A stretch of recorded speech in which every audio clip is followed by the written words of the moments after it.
కృష్ణ గారితో ముగ్గురే, కృష్ణరాజు గారితో అందడు ఆగడు, చిరంజీవి గారితో నకిలీ మనిషి, ఇలా చేసినటువంటి సినిమాలు దేని ప్రత్యేకత దానిదే, దేని ప్రాధాన్యత దానిదే. వీటి గురించి చెప్పాల్సి వస్తే ఏం చెప్తారు? అంటే రామారావు గారితో చాలా పిక్చర్లు చేశారు. వీళ్ళతో కూడా ఇప్పుడు శోభన్ బాబు గారితో నిండు మనిషి చేశారు. సమాధి అని హిందీ సినిమా అది. శోభన్ బాబు గారు, జయచిత్ర గారు చేశారు అది. కృష్ణ గారితో ముగ్గురు ఏక్సే బడ్కర్ ఏక్ అని సినిమా అది. అలాగే అందడు ఆగడు, అది కిస్మత్ అనుకుంటాను, హిందీలో ధర్మేంద్ర గారు చేశారు అనుకుంటాను. కృష్ణరాజు గారు యాక్ట్ చేశారు అందడు ఆగడు. నకిలీ మనిషి చిరంజీవి గారు. నేను చావనని సాంబశివరావు గారి నవల, బ్రహ్మాండంగా ఉంటుంది. చిరంజీవి గారు డ్యూయల్ రోల్ అందులో, హీరో అయినా విలన్ ఆయనే. అది అప్పుడప్పుడే ఆయన వస్తున్నారు, కోతల రాయుడు అవన్నీ అయిపోయినాయి, అప్పుడే అయింది, వస్తున్నారు, ఆయనతో చేశారు. మా చిన్నాన్న కెమెరామెన్, వైవిరావు గారు ప్రొడ్యూసర్. అంటే రవిచిత్ర హిట్ కాంబినేషన్ అది. అందులో ఆయన చేయటం. ఇప్పుడు నిండు మనిషి వచ్చినప్పుడు శోభన్ బాబు గారు ఆయన స్టైల్ అది, అందులో కూడా డ్యూయల్ రోల్ అనుకుంటాను శోభన్ బాబు గారు. అది కృష్ణ గారు అంటే కృష్ణ గారు మా నాన్నగారి లక్కీ మ్యాస్కెట్ సత్యనారాయణ గారు, ఇక మోహన్ బాబు గారు, వాళ్ళు ముగ్గురు చేశారు ఎక్సే బడ్కర్ ఏకు. ఇది నకిలీ మనిషి ఈయన చేయటం, ఇద్దరు ఒకరే చేయటం. అందులో చిరంజీవి గారు అంత ఎనర్జెటిక్గా ఫస్ట్ టైం చేయటం, డ్యూయల్ రోలు, హీరో అయినే విలన్ అనే మంచి సీన్స్ ఉంటాయి అందులో, బ్రహ్మాండమైన సీన్స్ ఉంటాయి. అందులోనూ క్లైమాక్స్లో ఆయన చనిపోవటం, కొండ మీద నుంచి స్లో మోషన్లో పడిపోవటం, ఆ రోజు ఫిలింలో తీయటం చాలా కాస్ట్లీగా అయితే చిరంజీవి గారు నా డబ్బుల నుంచి కట్ చేసుకోండి సార్, నా రెమ్యునరేషన్ నుంచి తీసేయండి సార్, తీసేసి ఆ షాట్లు తీయండి సార్ అని దొల్లుకుంటూ వస్తారు. అది నేనే రియల్గా చేస్తాను సార్, డూప్ వద్దు సార్ అని చేశారట ఆయన. చాలా గ్రేట్ నిజంగా. అంటే అలాగా, అంటే ఎవరు మామూలుగా పైకి వచ్చారు సార్, అలాంటి గుడ్ క్వాలిటీస్, ఆ ఇన్వాల్వ్మెంట్, ఆ డెడికేషన్ లేకుండా ఎవరు పైకి రాలేరు అలాగా. సో ఆయన అంత డెడికేటెడ్గా ఆ సీన్ నేను చేస్తాను, స్లో మోషన్లో తీయండి అనటం అనేది ఆయన క్వాలిటీ అది. అలాగా ఆ సినిమా నకిలీ మనిషి. మీకేదో విడదీయని అనుబంధం చిరంజీవి గారితో ఆ సమయంలో ఉంది అని చిరంజీవి గారు ఆ మధ్య సార్. అంటే ఆ సినిమాలో బైక్ వాడారు సార్, రాజ్దూత్ బైక్. ఆ రోజుల్లో కొత్తగా వస్తుంది స్టైలిష్గా బైకు. అది నా ఫ్రెండ్ దగ్గర ఉండింది, కొత్తగా కొన్నాడు వాడు. అది నాన్నగారు నా దగ్గరికి వస్తుంటాడు కదా ఫ్రెండ్, అరే ఈ బైక్ మనం వాడదాంరా అని చెప్పారు. ఆ అబ్బాయితో చెప్తే బాలాజీ అని ఫ్రెండ్ వాడు, చెప్తే తీసుకురా అన్నాడు. సో ఆ బైక్ ఆయనకు వాడాం, చిరంజీవి గారికి. సో ఆ బైక్ తీసుకొని షూటింగ్కి వెళ్ళేవాడిని. నేను అప్పటికే కొంచెం పొడుగ్గా ఉంటాను కాబట్టి వెనక కూర్చొని నడుపుతాను నేను. ఆయన చిరంజీవి గారు కలిసినప్పుడల్లా ఏదైనా మేనరిజం చెప్పు అంటుండేవారు ఆయన. మనకి పెద్ద, పైగా అప్పుడు చిరంజీవి గారు ఇంత పెద్దవారు అవుతారని కూడా మనకు తెలియదు కదా. అదే హీరో నాన్నగారు సినిమా చేస్తున్నారు, అప్కమింగ్. సో నేను వెనక కూర్చొని నడుపుతాను చూసానా, ఆయన ఆ సినిమా అంతా అలాగే నడుపుతారు, వెనక కూర్చొని నడుపుతారు ఆయన. సో ఆయన నడిపారు. ఆ బైక్ కూడా ఒకసారి మేము ఇద్దరం కలిసి లొకేషన్కి వెళ్తున్నప్పుడు బైక్ పడిపోయి ఆ టైల్ ల్యాంప్స్ అవి ఇరిగిపోయినప్పుడు నేను కంగారు పడిపోతుంటే ఆయన కంగారు పడకుండా ఒక టేప్ తీసుకొచ్చి దానికంతా చుట్టి తీసుకెళ్ళి ఆ సినిమా చేశాను అనమాట. అలాంటి చిన్న అనుబంధం నాకు, లక్కీగా ఆయనతో అదొక అనుబంధం. ఆ సినిమాలో అండి ఇంకొక చెప్పుకోదగ్గ చాలా, అంటే నాకు టెక్నికల్గా చెప్తున్నాను. తప్పకుండా సార్. గంగాధర్ గారు ఉన్నారు, పబ్లిసిటీ ఆర్టిస్ట్ గంగాధర్ గారు. ఆయన కొన్ని మ్యాట్ పెయింట్స్ చేశారండి. పెయింట్స్ చేసి ఆ మ్యాట్ పెయింట్స్ని పెట్టి మా చిన్నాన్నగారి ఫోటోగ్రఫీలో ఒక సాంగ్ చేశారండి. మృత్యు ఘోష. అవును, అద్భుతమైన సాంగ్ సార్. ఎందుకంటే అతను చంపేస్తారని ముందు చావుభయంతో తీసిన పాట. ఆ సాంగ్కి ఆయన గంగాధర్ గారి బ్రహ్మాండమైన పెయింటింగ్స్ని అద్దాల మీద వేసి అది కెమెరాలో పెట్టి బ్రహ్మాండమైన డెప్త్ ఉంటుంది. అంటే ఆ రోజుల్లో ఎఫెక్ట్స్ లేవు కదా, ఇవే ఎఫెక్ట్లు అందులో తీశారనమాట. సంగీత గారును ఈయనతో చిరంజీవి గారితో సాంగ్ అది చాలా బాగుంటుంది అనమాట టెక్నికల్గా. అది ఆ అమ్మాయి నార్త్ ఇండియన్ అమ్మాయి, విలన్ అమ్మాయి, సంగీత గారి వైఫ్. అలాగే ఎండ్ క్లైమాక్స్లో మా చిన్నాన్న గారు నెక్ మాస్క్ వేశారు. ఆ రోజుల్లో మామూలుగా అది చాలా అప్పట్లో బాగా ఇబ్బంది అనేవాళ్ళు కదా సార్. చాలా ఇబ్బంది. అంటే మామూలుగా పేపర్ మాస్క్, హాఫ్ మాస్క్ వేయటం అవన్నీ మామూలు. అది మాస్కింగ్లో పేపర్ మాస్క్, లైట్ మాస్క్ అని ఉండేవి. లైట్ మాస్క్ అంటే నెంబర్ ఆఫ్ క్యారెక్టర్స్ ఉన్నప్పుడు నవరాత్రి లాగా 9 మంది ఒకటే ఫ్రేమ్ అనుకోండి, నాగేశ్వరరావు గారు నవరాత్రి, శివాజీ గారు, నాగేశ్వరరావు గారు తమిళ్లో. సో దాన్ని మనం పేపర్ మాస్క్ వేస్తే ఎక్కడో చోట దొరికిపోతాం మనం. అందుకని లైటింగ్ మాస్క్ చేసేవారు. లైట్ మాస్క్ అంటే ఫ్రేమ్ పెట్టేసి ఎక్కడ లైట్ ఉంటే అక్కడ లైట్ ఆన్ చేసుకుంటూ రికార్డ్ చేయడం. ఇది నెక్ మాస్క్ ఏంటంటే స్టాండ్ అది ఉంటుంది, వేరే బాడీ నెక్కి తంది జాయిన్ చేస్తారు. అది చాలా కష్టమైనది ప్రక్రియ అనమాట అది. అందులో మా చిన్నాన్న గారు చిరంజీవి గారితో బ్రహ్మాండంగా చేశారు ఆ సినిమాలో. అలాగే ఆయన నాగమల్లి అనుకుంటా చంద్రమోహన్ గారి ఇది దేవదాస్ కనకాల గారు. అందులో చంద్రమోహన్ గారు ఒక చంద్రమోహన్ గారు ఇంకో చంద్రమోహన్ గారు గెడ్డం గీయించడం అవును, షేర్ చేస్తారు. ఇవన్నీ ఉన్నాయి. అలాగే నెక్ మాస్క్ వేసి సిపాయి చిన్నలో నాగేశ్వరరావు గారు ఒక నాగేశ్వరరావు గారు ఇంకో నాగేశ్వరరావు ఎత్తుకురావడం ఇవన్నీ చేశారు. సో అది కూడా అందులో టెక్నికల్గా నకిలీ మనిషిలో చాలా గొప్ప ఇదండి. అది అనుభవం అనమాట. అనుభవం. సార్, నాన్నగారు లేరు అన్న రోజు మీ మానసిక స్థితి ఏంటి?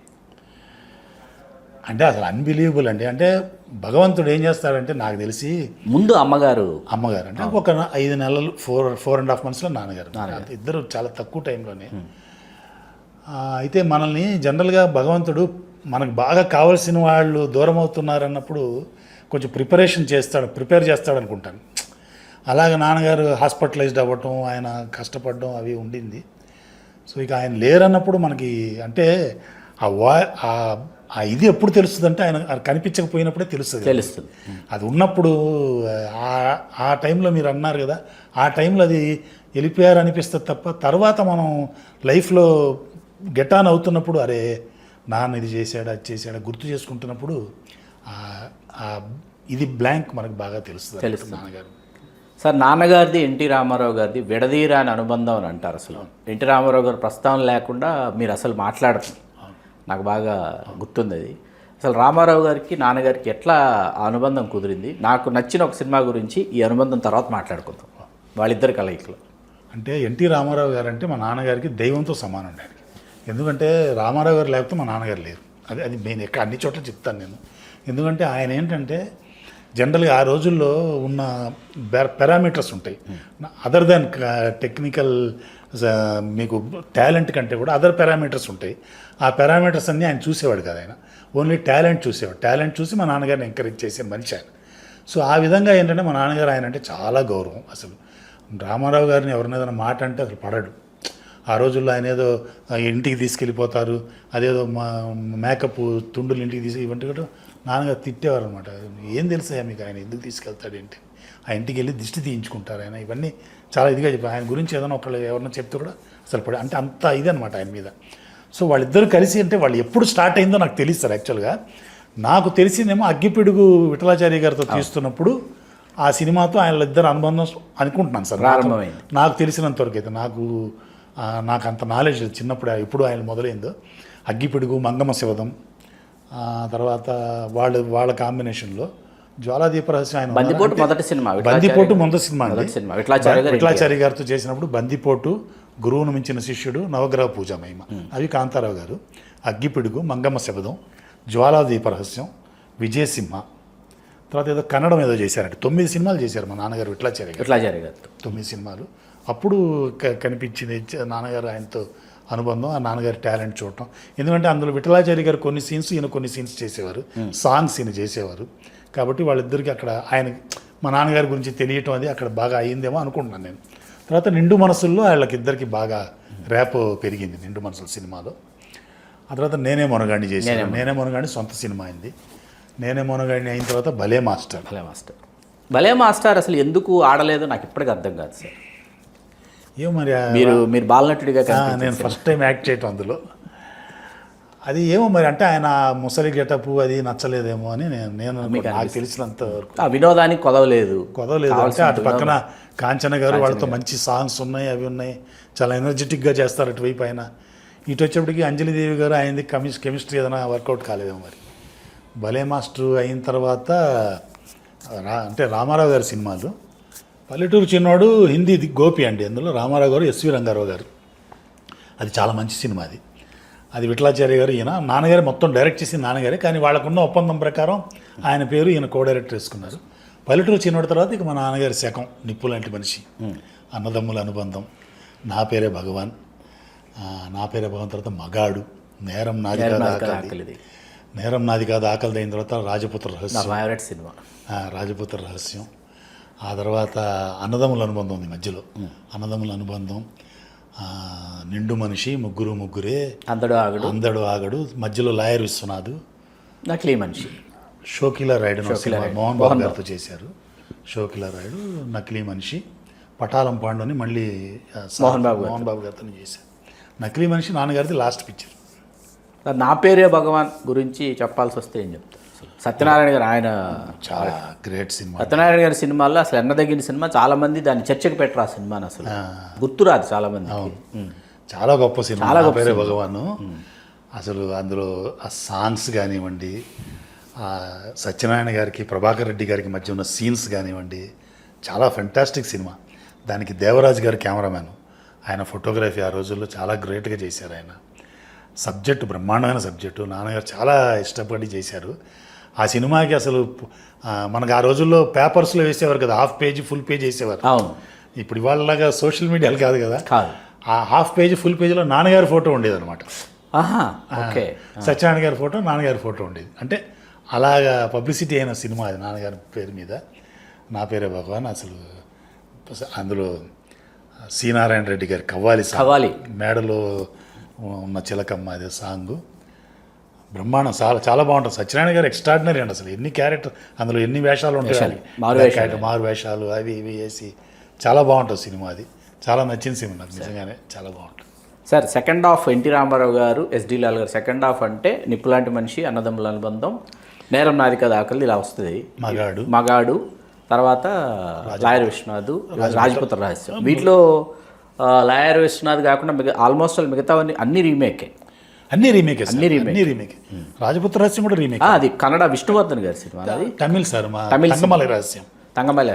కన్నడలో కూడా చేశారు, కన్నడలో కూడా చేసి ఉంటారు, చేశారు. ఈ వరుసగా ఈ అన్నదమ్ముల అనుబంధం, నిప్పులాంటి మనిషి, నేరం నాది కదా ఆకలిది, అసలు మగాడు వరుసగా తీసుకుంటే వాస్తవానికి అందరూ ఏమంటారంటే రాఘవేంద్రరావు గారు వచ్చేంత వరకు రామారావు గారు ట్రాన్స్ఫర్మేషన్ కాదు అని అంటారు. కానీ అంతకుముందే ఎస్డి లాల్ గారు ట్రాన్స్ఫర్మేషన్ చేసేసారు రామారావు గారిని. మోడర్న్ ఎన్టీఆర్ని, బ్లాక్ అండ్ వైట్ డేస్ ఎన్టీఆర్కి కలర్లోకి వచ్చేటప్పటికి ఎన్టీఆర్కి అసలు సంబంధం లేనటువంటి ఒక సరికొత్త ఎన్టీఆర్ని పునఃప్రతిష్ఠించారు ఎస్డి లాల్ గారు. దీనిని అసలు రామారావు గారిని అట్లా చూపించాలని నాన్నగారికి ఎలా అనిపించింది? రీమేకులు చేయాలి అంటే ఈ సినిమాలు అన్నదమ్ముల అనుబంధం తర్వాత మన ఈ సినిమా నేరం నాది కదా ఆకలిది, లేకపోతే మగాడు, ఇట్లా తీసుకుంటే నిప్పులాంటి మనిషి, ఒకటి అమితాబ్ బచ్చన్, ఒకటి ధర్మేంద్ర, ఇట్లా ఉంటాయి మీకు హిందీకి వచ్చేటప్పటికి. అవన్నీ కూడా రామారావు గారితో చేయించు తీసుకొచ్చి, అది ఎట్లా సాధ్యమైంది సార్?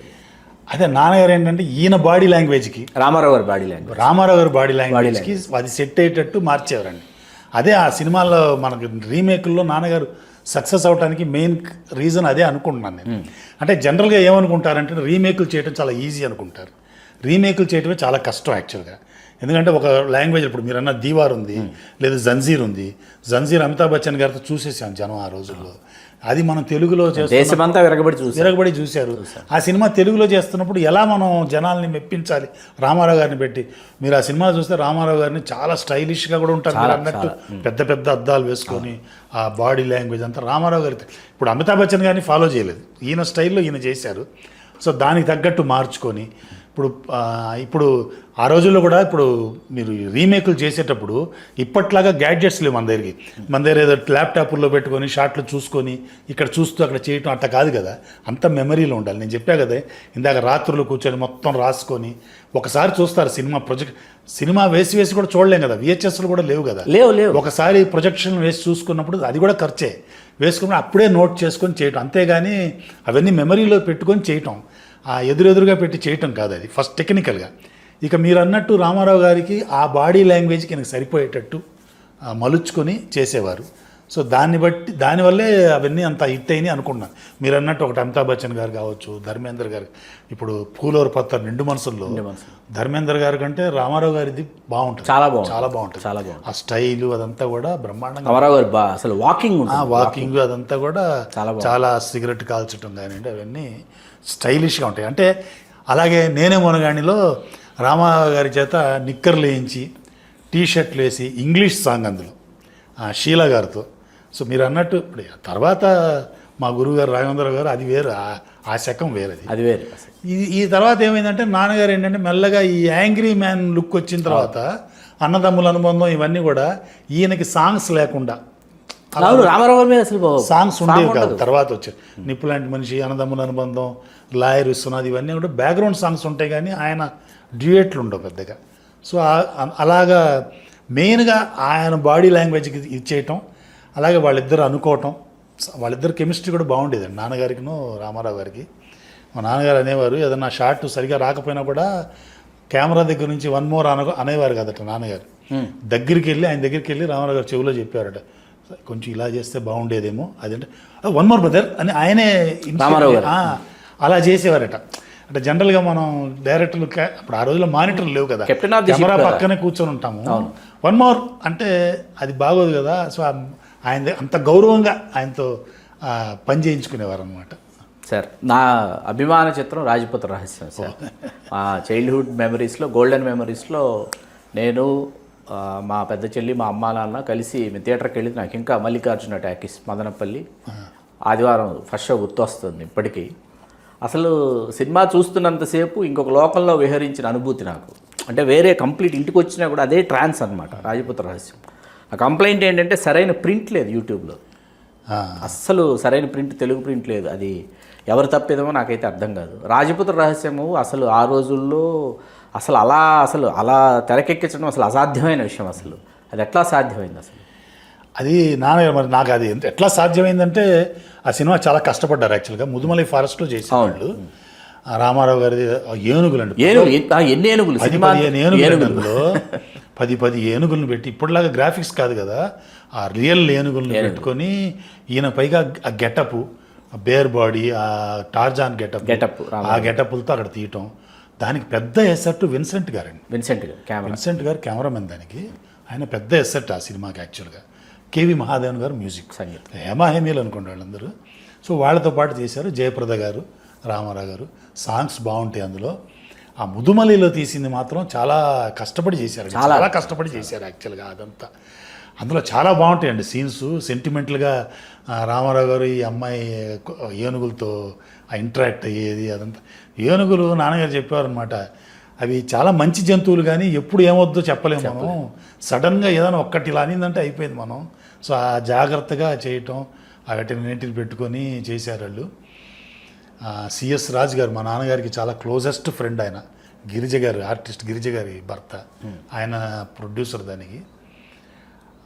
విన్సెంట్ గారి కెమెరా, జమున గారు అద్భుతమైన పాత్ర. జమున గారు విలన్ బ్రహ్మాండంగా ఉంటుంది ఆవిడ క్యారెక్టరు. సెట్స్లో తీశారు. తర్వాత ఏమో బెంగళూరు ప్యాలెస్లో చేశారు అక్కడ ఆ సినిమా.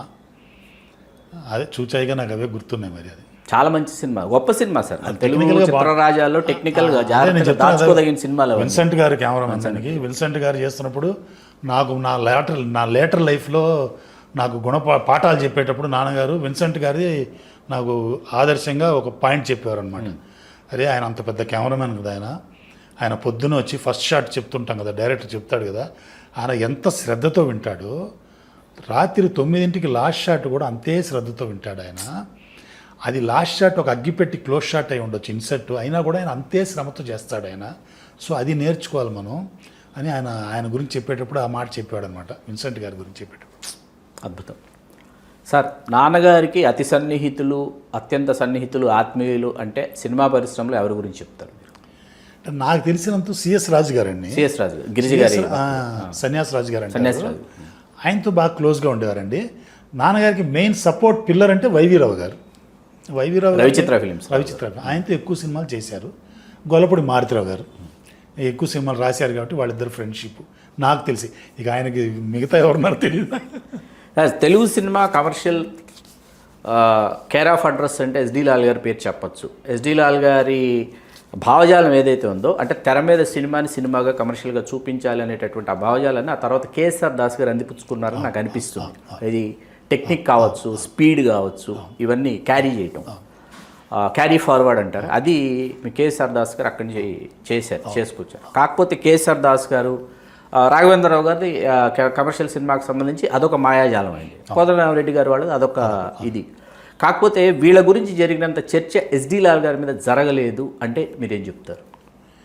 జరగలేదంటే ఏం చెప్తా అంటే, ఇప్పుడు మా నాన్నగారిది సినిమాలు ఒకటే కాదు కదండి, ఆయన మిగతా లైఫ్ కూడా, సోషల్ లైఫ్ కూడా. ఇప్పుడు టెక్నీషియన్స్ కోసం ఒక కాలనీ కట్టించటం, డైరెక్టర్స్కి అసోసియేషన్ పెట్టడం మెడ్రాస్లో first time association, south Indian film directors association అని సిఫ్డాని పెట్టారు. దానికి మా నాన్నగారు బిఎస్ నారాయణ గారు వాళ్ళిద్దరూ మెయిన్ ఆద్యులు దానికి. సో వాళ్ళు అక్కడ స్థాపించి ఆ అసోసియేషన్లో అప్పుడున్న బడ్డింగ్ అసోసియేట్ డైరెక్టర్లకి వాళ్ళకందరికీ అలయన్స్ ఫ్రాంకైస్లో అమెరికన్ ఎంబసీలో వాళ్ళ దగ్గరికి అక్కడికి తీసుకెళ్ళి సినిమాలు చూపించడం అలా చేయడం వాళ్ళని ఎడ్యుకేట్ చేస్తూ ఉండేవారు ఆయన. సో ఆ విధంగా ఆ తర్వాత వీళ్ళందరికీ ఇళ్ళు లేవని చెప్పి అప్పుడు కె రాజారాం గారని హౌసింగ్ మినిస్టర్ ఉండేవారు డిఎంకే గవర్నమెంట్లో. ఆయన మోడర్న్ థియేటర్స్లో మా నాన్నగారికి పరిచయం. ఆయన మోడర్న్ థియేటర్స్లో పార్ట్నర్షిప్, ఆయన కూడా రైటర్గా ఏదో ఉండేవారట.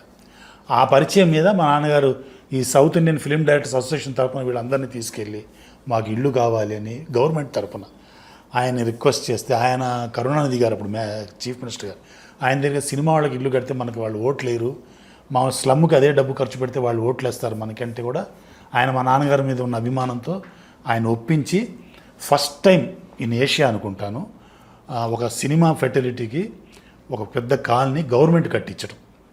మేము 10,000 రూపాయలు కడితే మాకు ఇల్లు ఇచ్చేసారు. అప్పుడు 720 రూపాయలు ఎంతో నెలకు కట్టేవాళ్ళం, 5 సంవత్సరాలు 10 సంవత్సరాలు అలాగా ఒక ఇల్లు కాలనీ దానికి మెయిన్ ఆద్యులు అంటే మా నాన్నగారు రాజారాం ఫిలిం డైరెక్టర్స్ అది నాన్నగారు కట్టించింది అది. సో ఇలా ఈ కార్యక్రమాలు కూడా చేశారు. నాట్ ఓన్లీ సినిమాలు ఇవే కాదు, సినిమాలో కూడా ఆయన అంతా ఇప్పుడు మీరు అన్నట్టు చాలా అహెడ్ ఆఫ్ ది టైమ్స్ ఉండేవాడు ఆలోచన పరంగా అన్నీ కూడా. ఏంటంటే ఆయనకి ఎక్కువగా ఈ రీమేక్ సినిమాలు చేశాడు, రీమేక్ సినిమాలే కదా అన్న ఇది ఉండేది కదా సార్. రీమేక్ సినిమాలు చేయడం చాలా ఈజీ కదా అన్న నేను అది ఒరిజినల్ కంటే ఇవి బాగున్నాయి. అది ఎలా ఎంత కష్టపడి చేశారు అది ఆ రోజుల్లో ఎంత కష్టం అది చేయటానికి అనేది ఎక్కువగా తెలియదు కదా సార్ జనాలుగా. ఇప్పుడు సాంగ్స్ కూడా ఇప్పుడు యాదవ్ కి భారత్ ఎంత హిట్ అయిందో సాంగ్స్, అన్నదమ్ముల అనుబంధం సాంగ్స్ అంతే. అవును అవును. మరి అదంతా ఎలా చేయగలుగుతాం అంటే ఆ ముందే ఆలోచన అదంతా ఉండాలి కదా, దాని మీద హోంవర్క్ లేకుండా జరగదు కదా. సో అంత చేసేవారు. కానీ జనాల్లో ఏంటంటే జనాల్లో కానీ వీళ్ళ కానీ రీమేక్ సినిమాలు చేశారని సో ఆ తక్కువ చూపు ఉండిందేమో మరి నాన్నగారి గురించి పెద్దగా ఎస్వి రంగారావు గారు, ఎన్టీ రామారావు గారు, కృష్ణ గారు, శోభన్ బాబు గారు, కృష్ణరాజు గారు, చిరంజీవి గారు మరియు బాలకృష్ణ గారు, మోహన్ బాబు గారు ఎంతమందిని అందరితో చేశారు. వాళ్ళందరినీ డైరెక్ట్ చేసినటువంటి డైరెక్టర్గా వారి గురించి జరగాల్సినంత చర్చ జరగలేదు. ఎందుకంటే నేను మిమ్మల్ని సార్ మనం ఇద్దరం కలిసి కూర్చుని ఇలా మాట్లాడుకోవాలి అని మిమ్మల్ని నేను ఫోన్లో ఒక 4 రోజుల క్రితం కోరినప్పుడు మీరు ఏమన్నారంటే అట్లా కాదు, మీకు సినిమాల పట్ల మీకు ఇట్లా ఏమంటారు ఎక్కువ మమకారం ఏదో ఉంది, అలా ఇలా ఏదో కాసేపు మాట్లాడుకున్న తర్వాత నాలో నేను చాలా కుంచిపోయాను సార్. ఎందుకంటే సినిమా పరిశ్రమలో, తెలుగు సినిమా చరిత్రలో భాగస్వామ్య కుటుంబాలలో మీ కుటుంబం ఒకటి. అది మీరు అవునన్నా కాదన్నా, మీరు మీ గొప్పతనం మీ సంస్కారం, మీరు లేదండి కాదండి మీరు అన్నా, తెలుగు సినిమా చరిత్రలో కొన్ని మజిలీలలో కొన్ని మలుపుల్ని ప్రతిష్ఠించినటువంటి ఎస్డి లాల్ గారి కుటుంబం మీది.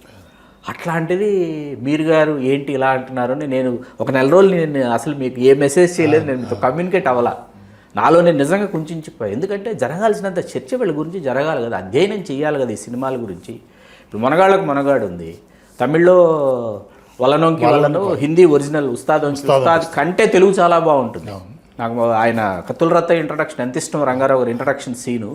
సెకండ్ హాఫ్ అండి, మనగాళ్ళకు మనగాడు సెకండ్ హాఫ్ అసలు ఆ లైటింగ్ స్కీమ్స్, ఆ బ్లాక్ అండ్ వైట్ డేస్లో హౌ ఇస్ ఇట్ పాసిబుల్, ఆ బ్లాక్ అండ్ వైట్ డేస్లో మనం కనులు ఇలా తిప్పితే ఏది మిస్ అవుతామని అనిపించే విధంగా షార్ట్ కంపోజిషన్ ఉంటుంది.